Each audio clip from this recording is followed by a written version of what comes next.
des améliorations au niveau communication, donc des employés mieux informés. Bref, tout le monde sait où on s'en va et tout le monde y croit.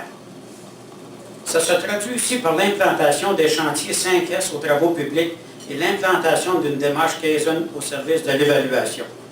C'est aussi lié à la restructuration de notre service de tourisme après le sondage que nous avons réalisé auprès des intervenants touristiques de la région.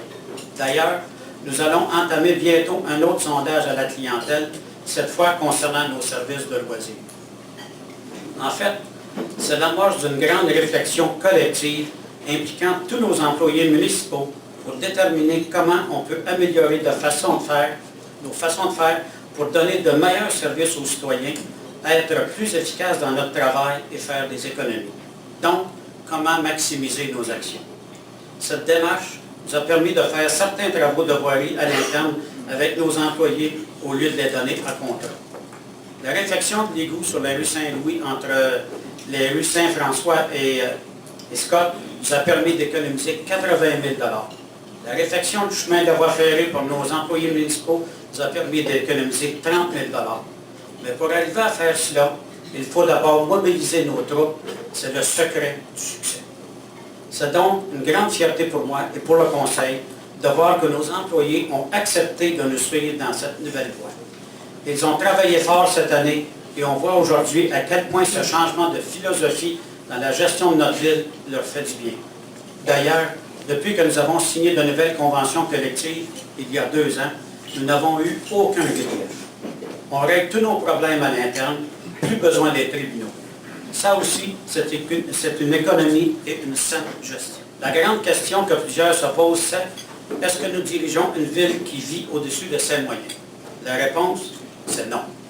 Le Conseil a réalisé des surplus en 2010, en 2011, et nous allons en faire un autre en 2012. On ne fait pas des surplus parce qu'on taxe trop. On fait des surplus parce qu'on fait des économies durant l'année, donc parce qu'on fait de la saine gestion. Nous avons garni le bas de laine de la ville qui dépasse maintenant les 2 millions.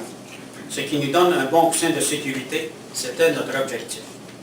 Maintenant que le cap a été atteint, nous pourrons utiliser les surplus pour diminuer le fardeau fiscal de nos citoyens ou encore baisser la dette. Nous avons eu la preuve avec un article de Patrick Vaillancourt publié dans l'Écho de la TUC le 25 janvier 2012 qui démontrait que le nombre de cadres au sein de l'organisation municipale n'était pas plus important qu'ailleurs.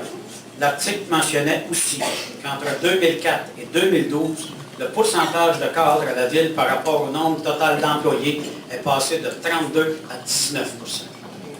Nous avons fait des recherches en vérifiant les statistiques du MAMRO parce qu'on veut s'assurer que nous sommes corrects. La TUC figure très bien en matière d'endettement per capita et de charges fiscales.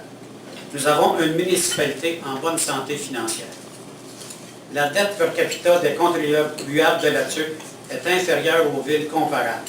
La charge fiscale moyenne pour les contribuables de Ville de la TUC est de 1 687 $ comparativement à 2 848 $ pour les villes de la même classe de population et 2 407 $ pour l'ensemble du Québec. Avec la charge fiscale d'un citoyen de la TUC est donc 30 % moins élevée que l'ensemble du Québec. Les affaires municipales, en images et en vidéo, c'est sur lecodelatuc.com.